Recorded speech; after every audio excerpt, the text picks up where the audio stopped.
Olá pessoal, sejam bem-vindos, eu sou o professor Darlan, esta é a nossa aula 14, nós vamos continuar falando sobre os elementos de persuasão em um diálogo, seja ele falado ou escrito, certo pessoal? Então, hoje eu vou continuar a explicação sobre esses elementos de persuasão, onde nós podemos concordar, discordar, expor o nosso ponto de vista sobre um determinado assunto.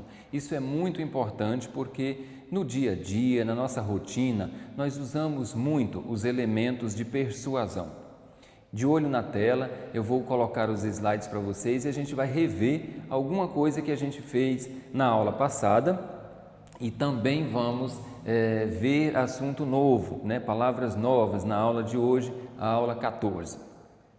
Na aula passada, pessoal, nós vimos sobre ênfases, como enfatizar uma ideia. Tem palavras como undoubtedly, tem palavras como obviously, especially, entre outras. Nós vimos também, pessoal, addition, tem muitas palavras aí que para esta ideia de adição, por exemplo, also, to, as well as that, são muitas as palavras com essa ideia de addition, certo? Contrast, quando nós vamos contrastar ideias, ponto de vista, Aí nós temos unlike, nevertheless, on the other hand, entre outras palavras. São muitas palavras para a gente contrastar alguma ideia. Order, expressando order ou ordem, Nós temos following, all this time, previously, firstly, certo, pessoal? Então, nós vamos começar pelo quadro. Eu vou escrever para vocês uma frase complementando aquilo que nós já vimos no quadro, certo? Nós já vimos no slide sobre ênfases. Então, quero enfatizar uma ideia, enfatizar um ponto de vista. Então, vamos para a nossa frase aí, número 1, number 1, expressando ênfase. Olha só, pessoal.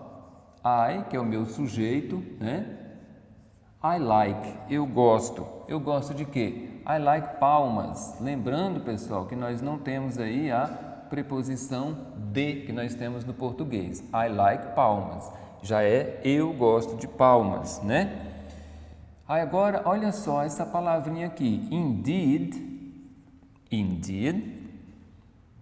it's a Indeed, it's a nice city, Então isso aqui vai dar ênfase à minha ideia. Eu gosto de Palma, de fato, Indeed, it's a nice city. De fato é uma cidade legal.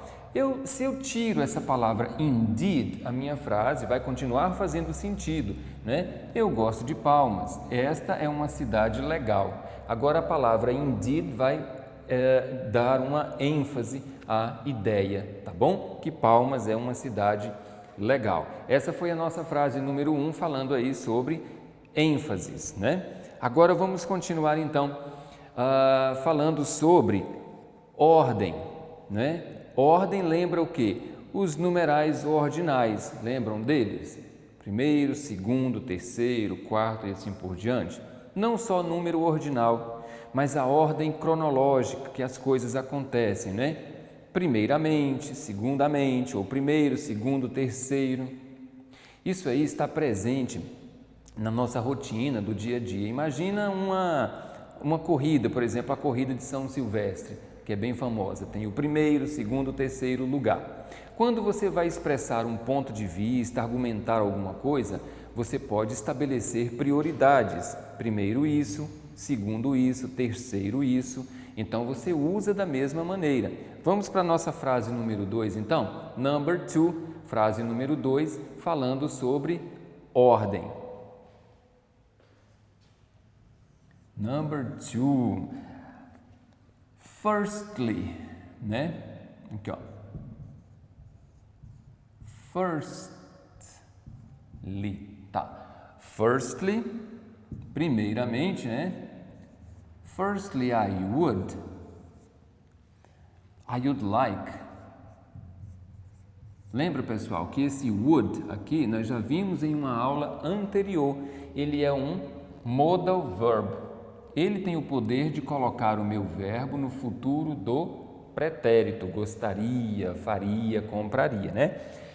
Firstly, I would like. Primeiramente, eu gostaria de quê? I would like to introduce myself. Bom, primeiramente eu gostaria de me apresentar. Introduce myself é me apresentar. Então aqui nós temos o firstly, indicando ordem, prioridade nos fatos, nos acontecimentos. Então, primeiramente, né, você expressa ordem, depois, segundamente ou terceiramente, enfim, a gente não fala terceiramente, né? Só um exemplo. Então, firstly, I would like to introduce myself, certo, pessoal? Agora, nós vamos falar sobre palavras que compõem o que? Illustration, certo?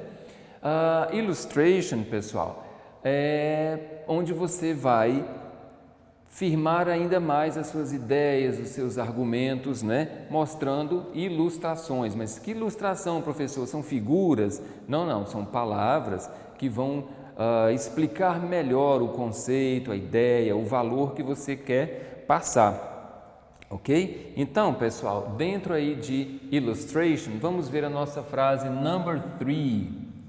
Number 3, né? I like fast food. Olha só então, eu gosto de fast food, que é comida, né? Lanche rápido, certo, pessoal? For example. Professor, for example, então você está ilustrando agora, né, com esta palavra aqui, ó. Por exemplo, né? Você vai citar que tipo de fast food que você gosta. For example, hamburger.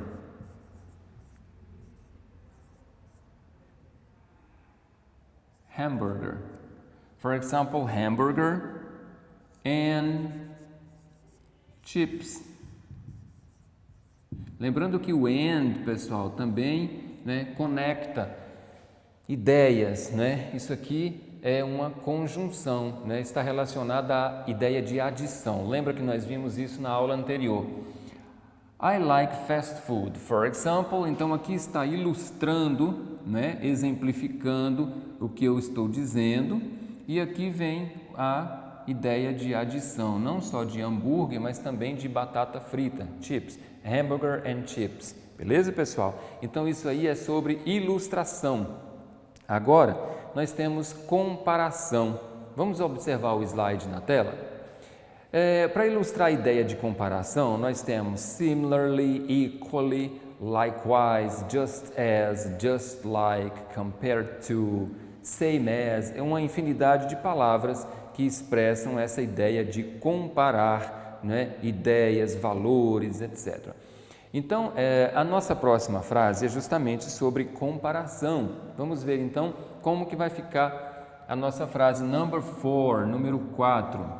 Olha só. Chips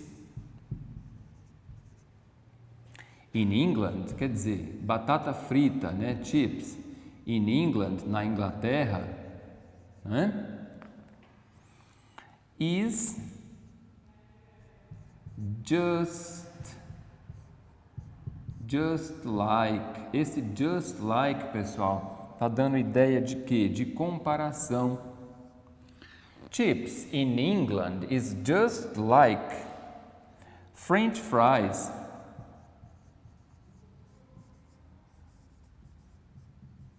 French fries in America, in the USA.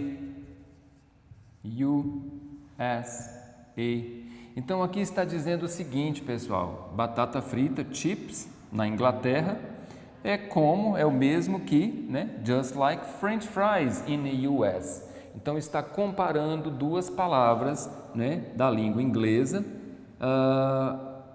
em países diferentes, na Inglaterra e nos Estados Unidos, ou seja, Na Inglaterra, chips, nos Estados Unidos, French fries, né? E para isso, para conectar essas ideias, para exemplificar aí e comparar, principalmente, nós usamos o just like, certo?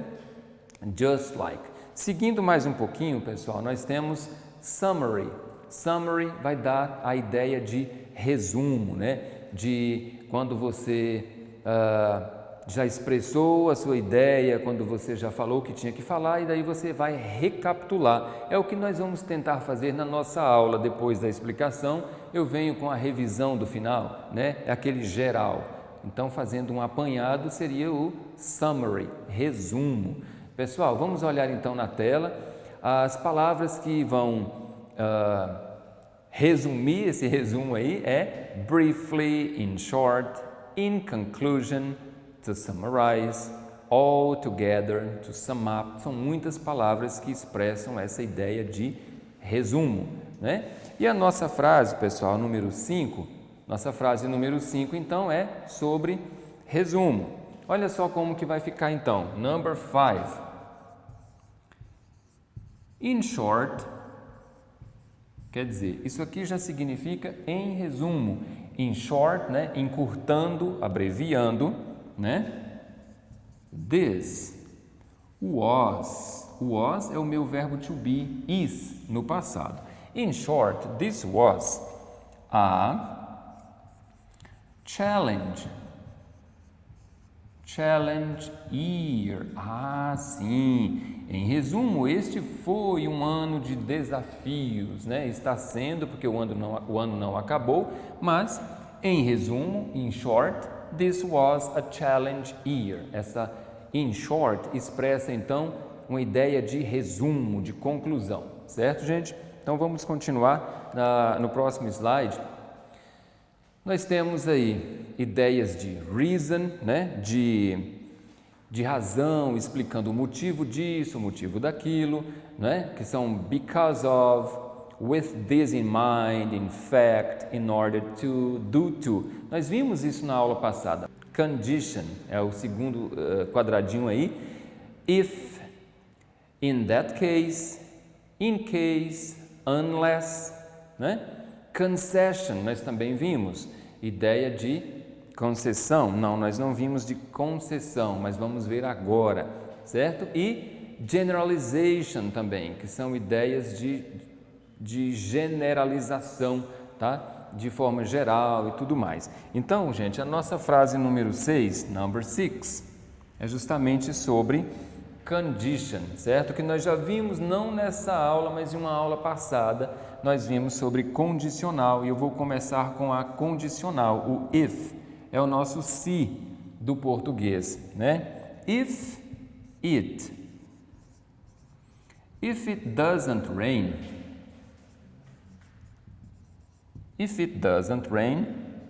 I will go to the beach. Então, se não chover, eu irei à praia. Lembra da estrutura, pessoal? A estrutura é condição aqui, né? E depois da vírgula vem a consequência, né? A minha condição é, se não chover, eu vou à praia, é a minha consequência, tá certo? Ideia de condição. Gente, agora nós vamos ver a número 7, uma outra frase falando sobre concession, né? Concession, ou seja, concessão. Vamos ver então, pessoal, a número 7, como que vai ficar? Number 7.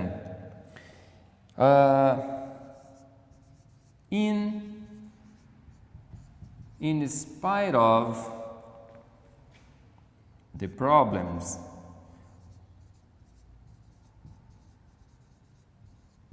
in spite of the problems. Então, pessoal, esse in spite of é a situação, apesar dos, né? Apesar dos problemas, in spite of the problems, be happy, seja feliz, fique feliz, certo? Então, é a ideia de concession, né? Vamos abrir uma exceção, então, apesar dos problemas, seja feliz, ou seja feliz apesar dos problemas. A ordem não vai alterar a ideia da frase aí sobre conceptions, ok, gente? Concessions. E para finalizar tem a número 8, a frase número 8 falando sobre coisas gerais, né? Generalization, tá certo, pessoal?